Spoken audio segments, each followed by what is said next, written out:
Jen, you need to unmute yourself. Is Jami all set, I hope? I am. Perfect. Okay, so here's the introduction. Jami is the Hood Museum's first associate curator of Native American art, whom she serves as a lecturer in the Native American Studies program at Dartmouth. She's a citizen of the Osage, am I pronouncing it correctly? Nation, and has a PhD in anthropology from the University of North Carolina at Chapel Hill. Prior to working at the Hood, she was a faculty lecturer at Tufts University, and she's also worked as a research assistant at the Denver Museum of Nature and Science, which is a great museum. And she also was a Mellon Fellow at the Peabody Essex Museum. And she's conducted research projects at the Field Museum of Natural History and the Denver Art Museum. And I'm going to let Jami tell you about her research, as well as more about who she is. And then she will give you a virtual tour of the Hood Museum that we're excited about. And then there'll be time for questions, comments, and so forth. So Jami, it's all yours. Great. Thank you so much, Jania, for that lovely introduction. Can everybody hear me okay? Great. I am joining you all from my office in Sherman House, the Native American Studies building. I was having some internet connectivity issues, so I rushed over to campus. The internet is sometimes better, although during the pandemic, sometimes I've noticed that I think too many people are on Zoom. And so even the internet can get spotty on campus, but I'm really happy to be with you all this evening. I'd like to begin with an acknowledgement that the Hood Museum of Art at Dartmouth is situated upon the ancestral and unceded lands of the Abenaki peoples. This acknowledgement reminds us of the significance of place, the continued existence of Indigenous peoples, and the museum and Dartmouth's commitment to building respectful relationships with all those who call these lands home today. So as Jania said, I am the first associate curator of Native American art at the Hood Museum.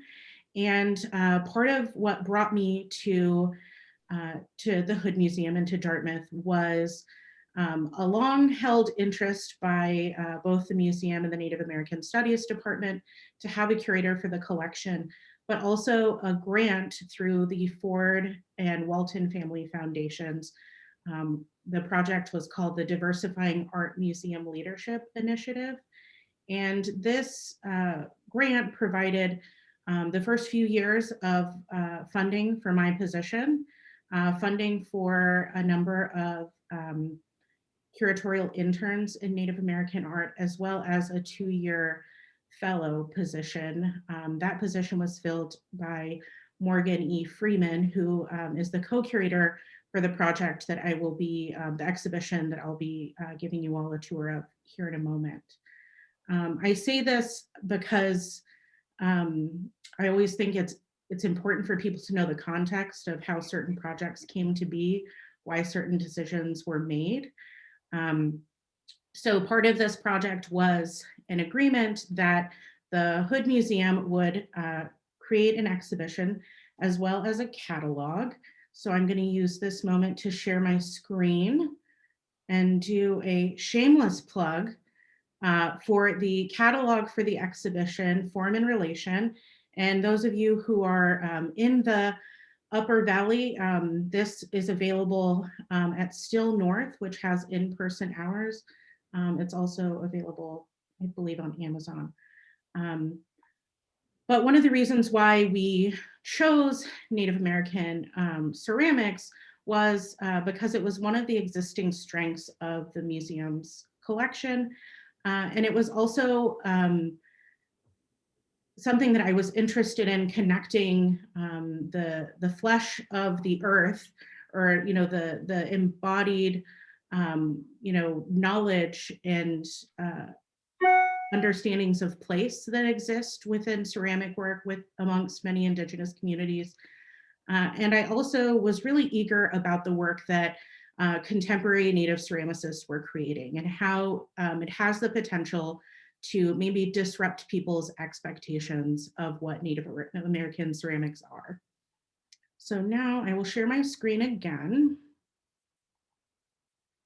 And I'm actually going to stop my video while I do this so you don't all have to watch me awkwardly navigate, but you can still hear me. So I need to move. Feel free at any point during this virtual tour to raise questions, unmute and raise questions, to pop questions in the chat. I've taught better at doing multiple things on Zoom and sharing my screen at the same time. So I'm starting here on the Hood's main page, just so you all can see me navigate to the virtual exhibition. This is available on the Hood Museum's website, and I encourage you all to explore on your own time if you would like. So you go to Explore on View and click on the ceramics exhibition. And then there are two installations because the show actually exists in two galleries that are not adjacent to one another. So we had to do two separate captures of the galleries. So I'll go into the main gallery here. And I believe a good place to start would actually be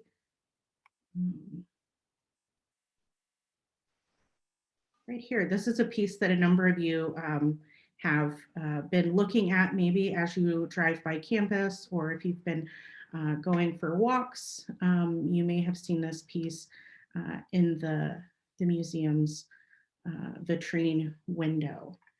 So form and relation, hold on, I lost I went and said I'd gotten better at navigating this. Here we go. Beautiful screen. Okay. So Form and Relation examines the work of North American artists whose practices are grounded in relationality to the land and to one another. Using the land or clay as a central organizing medium, the artists in this exhibition draw not only on the materiality of the clay, but also on the knowledge embedded within it. Each of the artists in Form and Relation exists a complexity of expression, both in terms of the themes addressed in their works, such as community, identity, gender, land, extraction, language, and responsibility, and the techniques employed to create them. Anita Fields, Courtney M. Leonard, Chinupahanska Luger, Ruben Olguin, Rose B. Simpson, Kaylee Spitzer, and Roxanne Swensel are leading conversations within the field of Native American art and contemporary art more broadly. The works in this exhibition also raise important questions with which communities across the globe are grappling. How can we shift our understandings of the land from one of ownership and extraction to one of relationality? How do we move toward a recognition of our shared humanity? And how do we create a world in which future generations can thrive?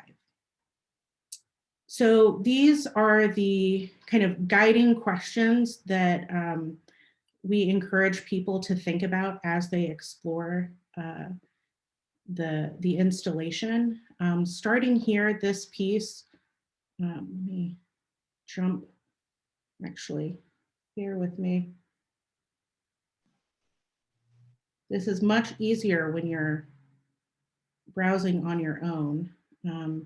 So this piece was inspired by a tintype photograph taken by Cascadena photographer Kaylee Spitzer of an anonymous woman whose sister is a victim, or was a victim, of the crisis of missing and murdered Indigenous women from Canadian statistics. Currently in the United States, there aren't statistics for the number of missing and murdered Indigenous women, queer and trans folks. But we do know that the rates of violence against Indigenous women are much higher than rates of violence against other populations in the United States and Canada. So using those the statistics from Canada, of over 4,000 cases. And this image that Kaylee Spitzer created, Chanupa Hanskaluger put out a call on social media inviting individuals, community art centers, artists, and schools to contribute ceramic beads to this project. So each of these beads is about the size of a baseball, and there are over 4,000, as I mentioned, and these come together, each representing a pixel in this larger image. So when you are outside of the museum, what you see is this large image, but what is really powerful is as you get closer, you can see the different sizes and shapes of the works represented. And one thing, I won't play the video entirely now. I'll mute it so we can continue the conversation. But they're within the virtual exhibition, which you can't see in the gallery itself, are these additional videos and moments for contextualizing some of the work in the exhibition. So our hope with using this platform and camera that we have called Matterport is that, you know, eventually I'm really hopeful that you all can come and see the exhibition in person. It will be up through the end of this calendar year. And so I would actually love to have a Dartmouth Club of the Upper Valley in-person visit so we can talk about the difference between the virtual and the in-person. But eventually, once we do have exhibitions in person, our hope is that we can continue to use this software to reach broader audiences, but also to provide additional contextual information that educators and students and other people who engage with our exhibitions can use outside of the galleries. So I will turn slowly, try not to make anyone seasick here. Other pieces in this gallery include two sculptural works by Roxanne Swensel here on the left. This is a piece called Tattooed Woman, and the sculpture on the right is called Dream Machine, and it's by her daughter, Rose B. Simpson. These are two pieces that were purchased for the museum's permanent collections. I should say that one of the reasons why we went with 6 artists in this exhibition and not a more comprehensive survey is because we wanted to have multiple works by each of the artists. And as a curator, a collections curator, I also wanted to make a commitment to the artists who are in the show that the museum would acquire a significant work of each artist for the museum's permanent collections. So these two are actually the first 2 acquisitions I made for this show. Across the way here is a piece that the 2 artists, Roxanne, the mom, and Rose, the daughter, created together. It's called Timeline Necklace. And you can see here kind of closer up images of the work, different angles. And then one thing I'd like to mention is that next Wednesday, no, hold on, I don't know what day it is. On February 25th, I know it's the 25th. Is that Thursday? I think that's Thursday. We will be having a program that is open to the public at the museum, an online program at 12:30 called, it's part of our Conversations and Connections series. And both of these artists, Roxanne Swensel and Rose Simpson, will be joining us along with my co-curator for the project, Morgan E. Freeman, who is actually in Norway. So she'll be joining from Norway to discuss intergenerational knowledge transfer and art making practices, as well as this timeline necklace piece more specifically. So this installation here is by an artist named Reuben Olguin. He's a mestizo artist who is based in Albuquerque. And one of the reasons why I was really excited about Ruben and his works is the kind of combination of art and technology. And in some ways, you know, ceramics have always been a technological innovation. They enabled human civilization to thrive and survive in the face of many obstacles. And so Ruben combines the, you know, these hand dug and pit fired ceramic vessels that he's made. These are actually resonators, and he places recording, you can see here, the wires in these photographs. He places microphones and recording equipment within the resonators and then records sounds along different paths of forced and voluntary migration of Indigenous communities. And you can listen to them in the gallery. You actually put your ear up to this little ceramic speaker on the wall. Very carefully, all of my colleagues were like, you want people to put their ear up to ceramics in the galleries? Won't it break? No, but we've been closed, so who knows, I could be wrong on that. So I'll play what these sound like for you.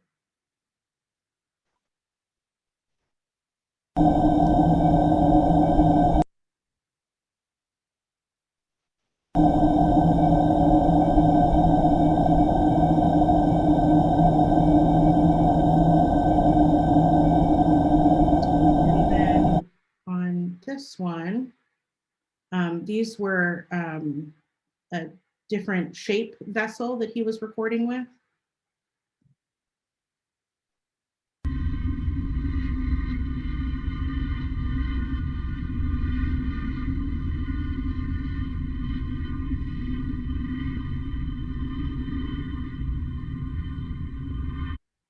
So moving into this gallery, these are works also by Ruben, and he is looking at the history of retablos, or kind of altar pieces, but combining them with maps of water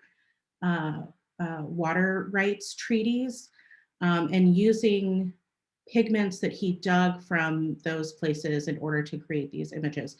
So everything that you see creating the image here, Ruben actually took from the place that he is depicting. Sometimes these places are private property and or federal property. And so he sometimes says he has to run in order to gather these, but oftentimes people are very happy to let him come and collect pigments. So as if you explore these on your own, you can see this is actually a picture of Ruben here working on some of his pieces in the exhibition. You can blow them up. There's a biography of each of the artists within work. And then you can also see the labels that you would see on the wall.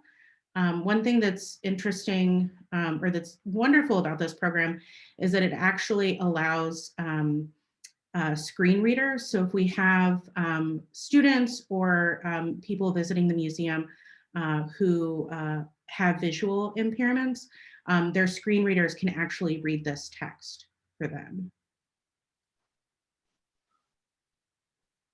I'm gonna come over here and look at these two pieces. So these two works are both by Anita Fields. The one on the left is a commissioned landscape, and it is part of the museum's permanent collections now.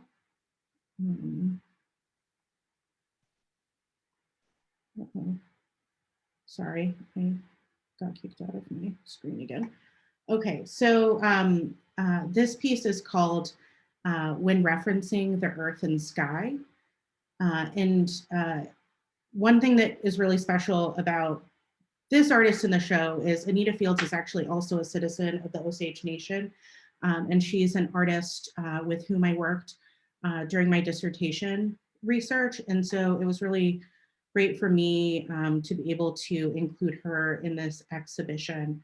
And one of the things that I love about her work, and particularly this series here, is that she is, kind of borrowing from the Euro-American tradition of landscape painting, but shifting this typically two-dimensional genre into something more substantial through clay.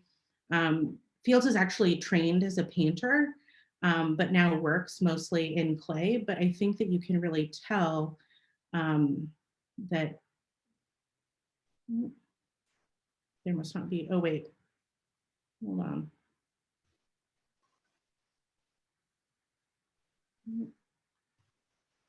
Is this, no, sorry, we mustn't have a larger image. This is the first exhibition we've put in this system. So as you're actually, taking a look at this online, if you spend time in any of the exhibitions and have feedback for what could make them easier to navigate, we would love to hear that. This is another piece by Anita that she created after a research trip to Mexico. And let me see, if I stand here, you might be able to see the little guy inside. So there's this little figure inside and he's sitting on gold bars. Oh, does someone have a question?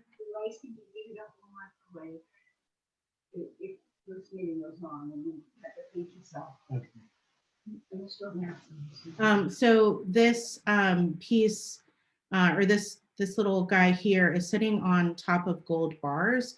And here she's actually referencing when Spaniards came and encountered communities. They took in the Aztec in particular, they would take the things that were made from metal and particularly gold and melt them down into gold bars and ship them back to Spain. And so there's a little figure, you can't see it here, but he's sitting on gold bars. So here's a view of the whole gallery. Go to this one first. So this piece is called Sitting on My Mother's Back, and is actually one of my favorite pieces in the show. It's a metaphor for our relationship to Mother Earth. And you can see here, I believe it's this picture. No, it's this one. You can see here the kind of exhaustion and fatigue. The moms on the call can maybe relate. So these children, who are us, are sitting on the mother's back. This guy here, he's eating an apple. They're both kind of using her for comfort and for warmth, wrapping her hair around themselves, and not really kind of caring for her in a reciprocal way. And so this exhibition was installed right before everything shut down in March. We were supposed to open the day that the museum closed to the public. And then we all ended up kind of on lockdown for 6 months. And I was at home with my two children who are 5 and 8 for 6 months without them being in school. And so this piece actually resonates in a whole different way than it did before any of this. This piece here is a full-size or a life-size bison or buffalo skeleton made from steel, felt ribbon, and mostly clay. So, and it's accompanied by a video of that the artist Chinuba Hanskaluger, so the same artist who created this piece, actually placed this in a river near his home, attached these red ribbons, and then filmed. Let's see. I know that there's a way to move this now.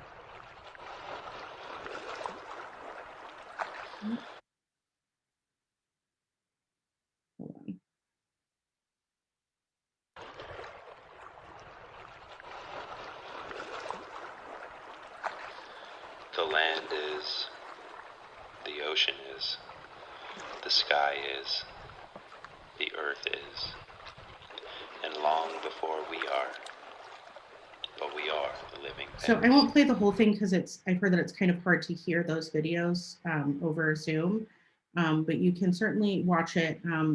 But this piece, Chinoopa is Mandan, Hidatsa, and Arikara from what is now known as North Dakota. And his community really relied on the bison as a staple source of food and clothing.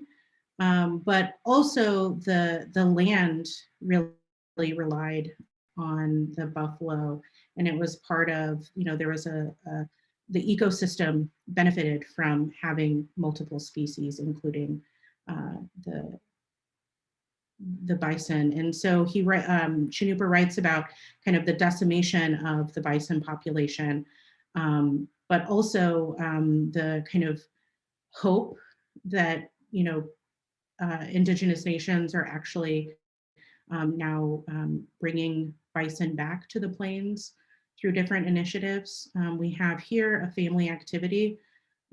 So if folks are doing the exhibition or touring the virtual exhibition, the same way that you would in the museums, you can do an activity with kids. This will open up into a PDF that you could print out. So this piece is actually part of the Hood Museum's permanent collections now as well. This is another piece by Rose Simpson called Creature Comfort. This installation is called So Many Ways to Be Human, and it's another installation by Anita Fields, but there are 30 of these figures here.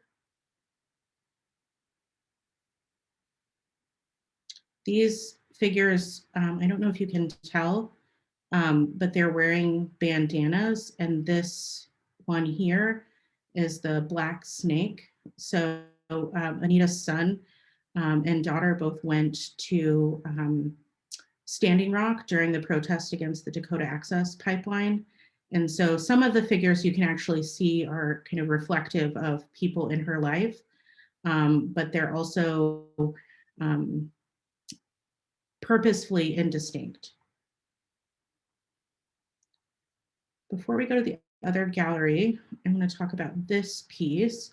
So this is another piece by Ruben Olguin, and he came to Dartmouth the first week of March last year and actually spent time in the ceramic studio in the Hopkins Center for the Arts making adobe bricks and drying them, which were then carted over to the museum's galleries to build this pit structure that you see here. And there's a video of a time lapse of the piece being built in the galleries. And we had a public event where people came and visited with the artists, but there were also different classes who spent time with Ruben, including Carolina Caviaca's Intro to Architecture class. And we had a geography class as well who helped create these bricks.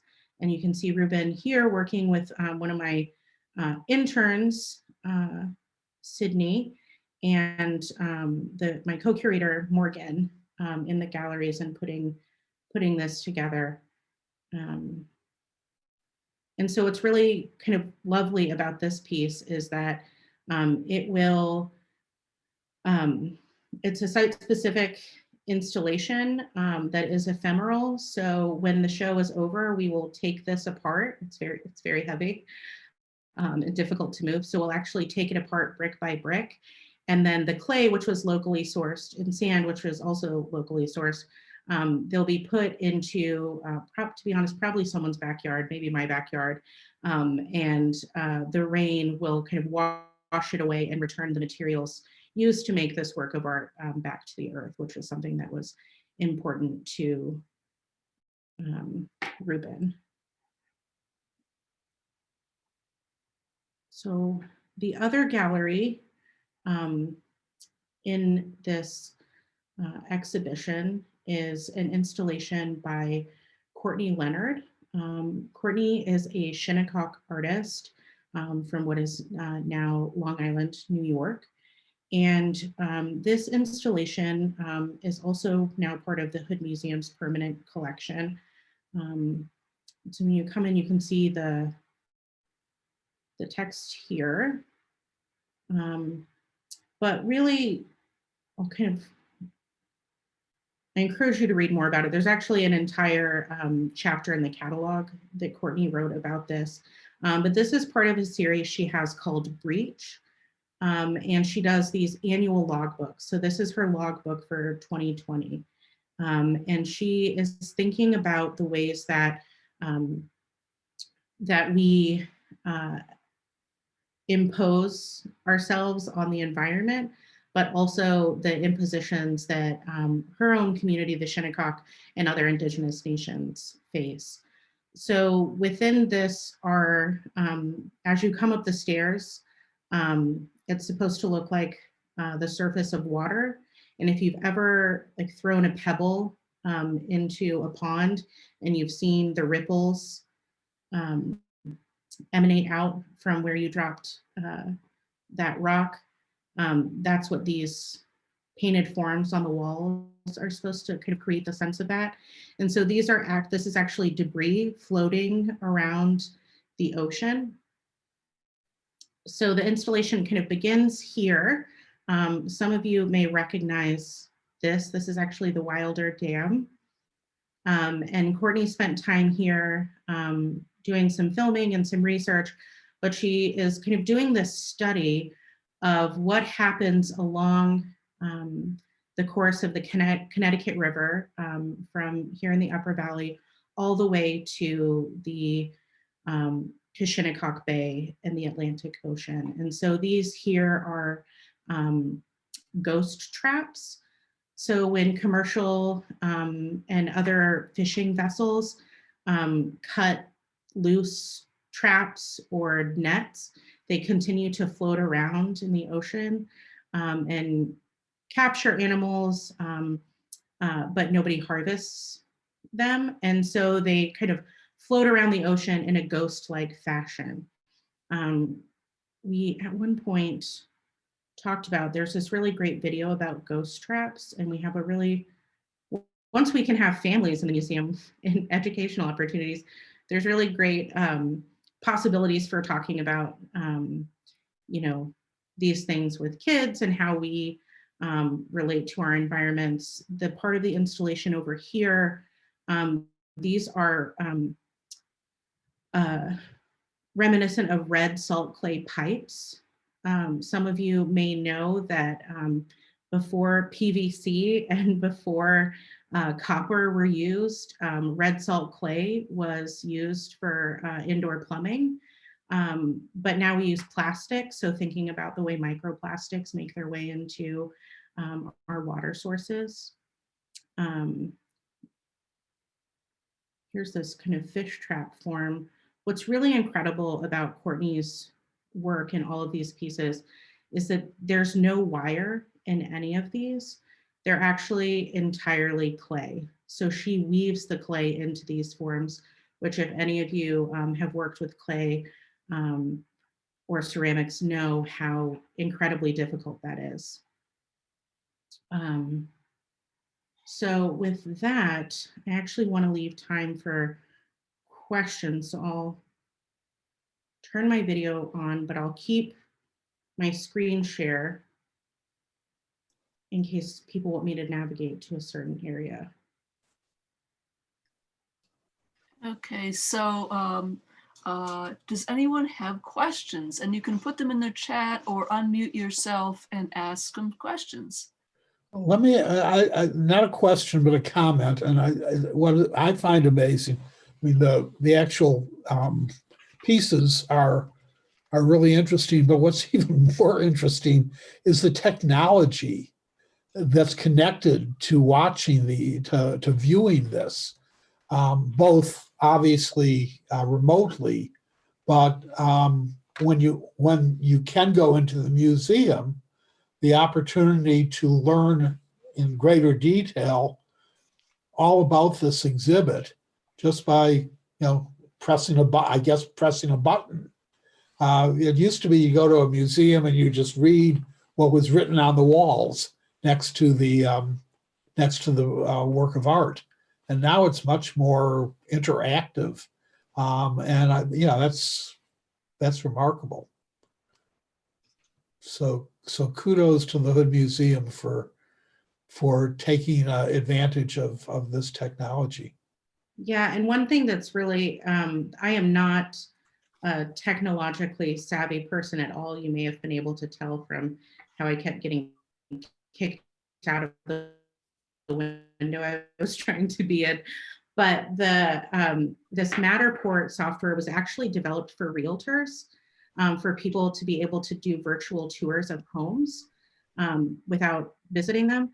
But it's something that museums and art galleries have started using. And since the pandemic started, a lot of us have really been trying to incorporate this more and more.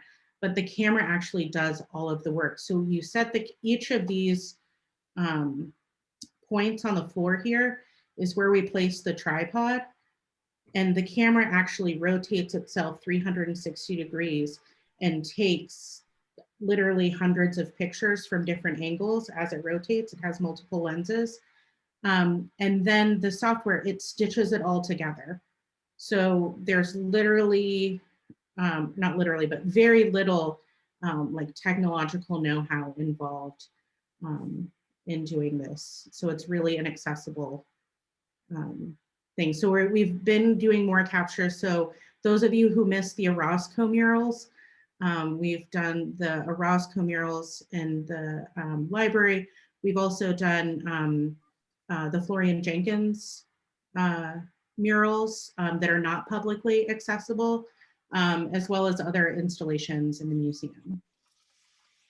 I have a question about the artists, Jami. I was fascinated by the mother-daughter pair, and I wondered if there are other intergenerational artists. Yeah, so not necessarily within this exhibition, but the artist who created this piece here, my first acquisition at the Hood was actually a painting by her son, Anita Fields, and it's called White Buffalo Calf Woman March. And then there's also a number of other, both intergenerational, but like married couples. So Diego Romero, well, Mateo Romero is an alum. Some of you may know him or his work. His brother, Diego, we have his work in the collection, and Diego's wife, Kara, is also in our collection. And one of Kara's pictures or photographs that's in our collection features Santiago, her stepson, who is also a Dartmouth alum.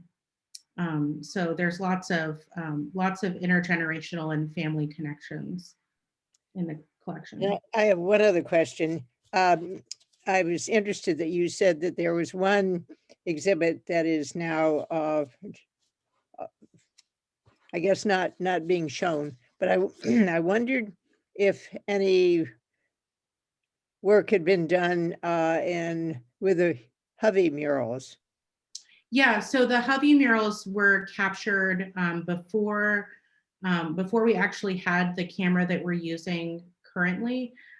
They were captured by a researcher in the Digital Humanities and Social Engagement Lab. So I think those images need to be stitched together. But yes, those were there was a kind of immersive process of photographing that space. And those are still currently in Williamstown, Mass, at the Conservation Lab being conserved. And well, I'm delighted to hear it because I understand absolutely why they did not want those murals to be on display, but also it's part of history in a sense. And Richard Hovey was important in the life of Dartmouth College and so forth. So anyway, I'm glad that they've been conserved and are going to be available for historical purposes.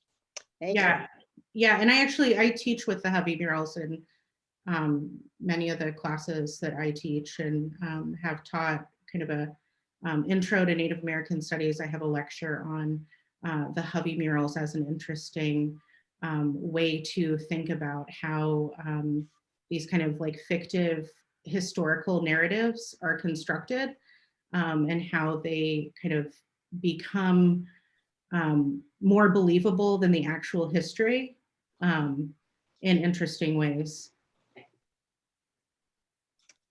Wonderful. Thank you. Jami, can I ask, what was that other mural you mentioned, the Florian Jenkins? Yeah, so it's a mural that is in I forget which house it's in. And what's interesting is that I actually didn't even know, just stop my share. I didn't even know, look, I didn't know where they were on campus because it's in a student, let's see. The ones in Shabazz house? Yes, sorry. Yeah, so they're in like a student living space. Mhm. The Life of Malcolm X, painted by Florian Jenkins. So those aren't accessible, to anyone, outside of people who live there and their guests. And so the Matterport camera actually provides, an opportunity for us to share those with the public, Mhm. which, has otherwise been, impossible. I have a question. Yeah. Do you keep track of who comes in to see the gallery? And if so, how many students actually go in addition to those who are there for classes, maybe? So in the virtual galleries or in the physical galleries? Cool. We have, the only way to track is it's a count. So we can tell how many people are coming to the galleries, like to see the virtual exhibitions, but we can't tell whether or not they're students.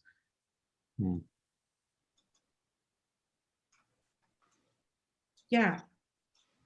I have a question that I want to put in a context. The question is what sorts of acquisitions are you particularly interested in making for the gallery, assuming that you can find funding for them? And the context is John Engelman's and my class, led by our classmate Roger Anderson, recently funded the acquisition of Azia Pueblo doe bowl. So tell us a little bit about what your aspirations are. Yeah, so, there's a lot of potential. One of the areas, I think that your class was interested in was kind of getting some historic works for the collection that maybe fill some gaps or that are real kind of like masterpieces within the kind of historical context. So the collection was formed, largely as an ethnographic collection when it was the Dartmouth College Museum. The chair of the anthropology department was the director of the museum. And so we have a lot of kind of collections that are, that were collected by anthropologists. And so a lot of items like lots of utilitarian items. And so the doe bowl was a great example of just a masterpiece of, great size that it wasn't otherwise represented in our collection. Other areas, I was surprised when I came here at kind of the lack of art from New England, from communities, Northeastern Indigenous communities. A lot of the material we have is from the Southwest.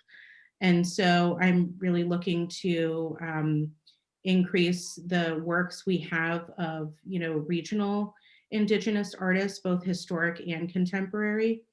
And another, collecting area has been kind of expanding the representation of Dartmouth alums who are Indigenous artists.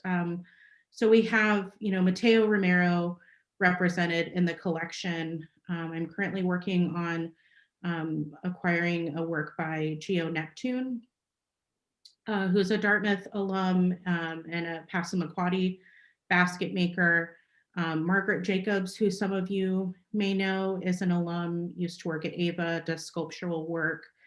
So people who, have a Dartmouth connection, Indigenous artists who have a Dartmouth connection, but are also, creating really, really wonderful work. You might be interested to know that perhaps one of the reasons for the older focus on the Southwest, there was a fellow who, I've forgotten what his title was.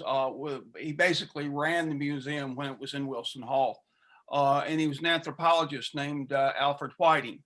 In fact, I did some of my financial aid work study with him, and he focused on the ethnobotany of the Hopi Indians. So that may be, to some degree, a reason for the Southwestern emphasis. Thank you. The other thing I'm wondering about is Frank Churchill, who was from Lebanon, New Hampshire. He and his wife were, I think they held a position with the federal government somewhere in the West,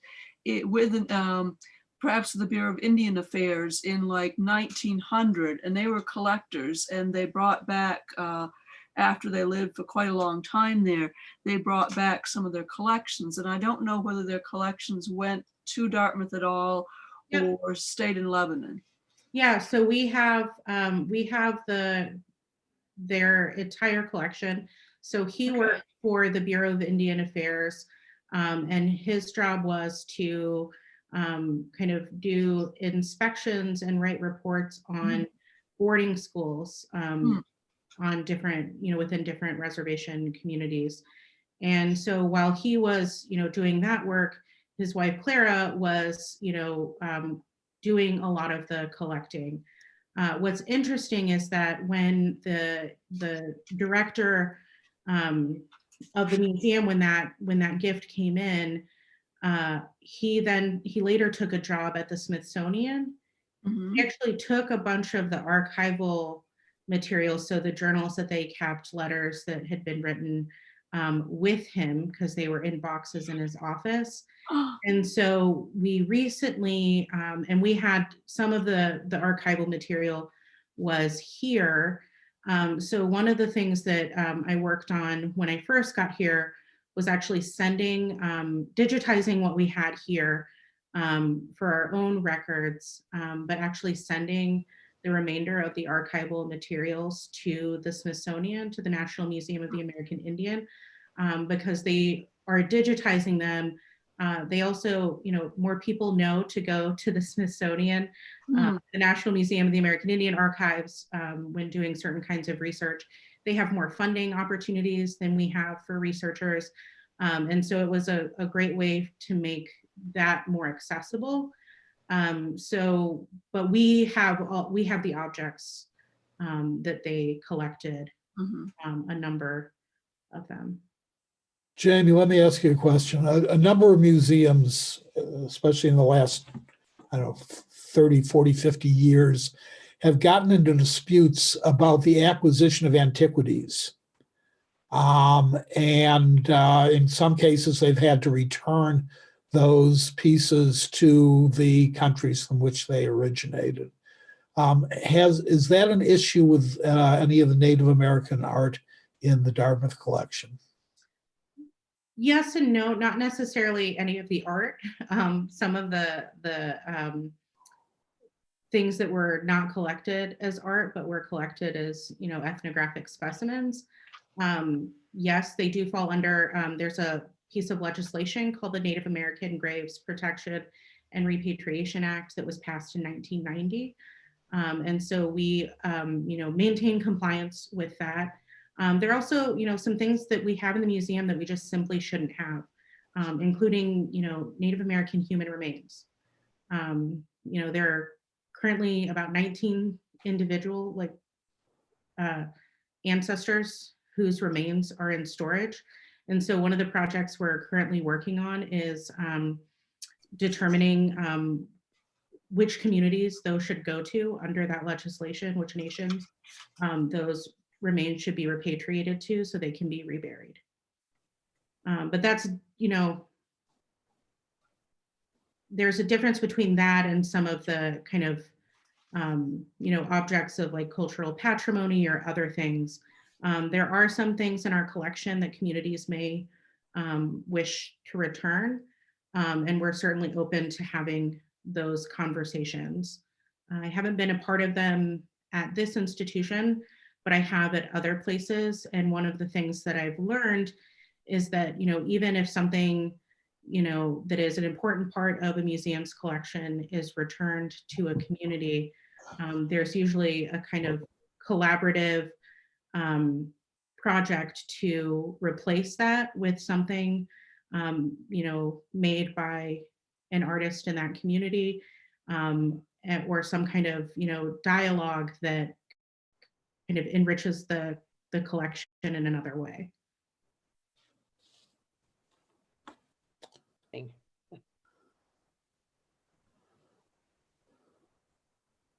So do we have some more questions for Jami? We've been doing beautifully so far. Well, Yeah. I Go ahead. No, Anne, go ahead. you said this Repatriation Act was 1990, and we're sitting here in 2021, and I'm thinking that's a long time. How come things aren't moving more quickly? Well, you know, the legislation had a timeline by which museums had to complete inventories and share those inventories with federally recognized Indian nations by 1993. But that was the only timeline established. So if a community sees something on a list, an inventory that a museum has that they want to consult on, they send in a letter, and then the museum is only legally obligated to respond within 30 days. But other than that, there isn't necessarily a timeline placed on things. And so unless, you know, museums are being proactive, which is what we're trying to do in terms of the human remains in our collection, you know, it's really the impetus for moving things along is placed on the communities. Not all, you know, federally recognized Indian nations have the capacity to have people working on these issues full time, or the resources, you know, to maintain their own collections. If they bring, you know, objects back into the communities, and you know, it takes a really long time. It's museums. They're really slow. The museums and the federal government get together, and everything just takes, you know, way longer than it should.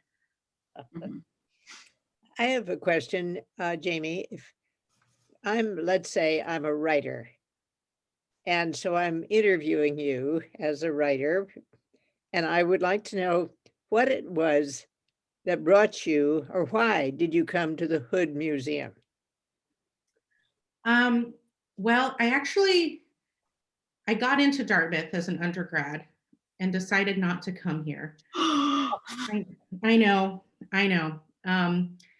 You know, the financial aid wasn't as helpful as I had hoped it would be. And I had a full ride scholarship offer from the University of Denver. And so I ended up going there. But I had family who went to Dartmouth and family with Dartmouth connections. So there was always kind of a part of me that hoped I would be back someday. And, you know, to me, the Hood Museum is really, it's an academic museum, a teaching museum, but it has a world-class collection. And so I have the best of both worlds that I get to teach. I teach one course a year in Native American Studies, Last year I actually taught 2. And I get to work in a museum at other, with a great collections, a lot of autonomy, and great resources. You all know the great resources Dartmouth has, but there's really not a lot of other places in the country that have a position like this. Well, we're certainly glad you're here. Mhm. And I hope the 5-year-old and 8-year-old feel the same way. They do. They're enjoying February break week Mm. right now. The other thing you should know, and any of the people who don't normally attend our club meetings, is that the Dartmouth Club of the Upper Valley is the only Dartmouth alumni club where you don't have to be an alum to be a member. And we don't even, we encourage people to pay dues just to fund our programs, but you don't actually have to pay dues to attend. So you're welcome to attend our events anytime that you would like. Especially once we get going in person again and they start to be a little bit more zippy than our current events are. So you're welcome to attend. Well, I'll look forward to that and look forward to future events in person at the museum. Yes. Yeah. Thank you again so much. So do we have any further questions? Okay, so I'm looking forward to the trivia contest on Sunday evening, and I hope that it's going to be a lot of fun. We're writing all of our own questions, so we're going to try and make them a little bit like Jeopardy, where they are kind of fun and kind of educational, and so you may learn some interesting facts along the way. We do have non-alumni members, so they're not all going to all be Dartmouth questions, and even some of them that are Dartmouth questions seem to be Dartmouth questions may not require any special Dartmouth knowledge to answer them. So they may require other types of knowledge. So we hope that that you join us. I'm working on some visual ones that are things that are hiding in plain sight in the Upper Valley and around here that may be interesting. So this is going to be a little bit of a trial. We've never tried something like this before.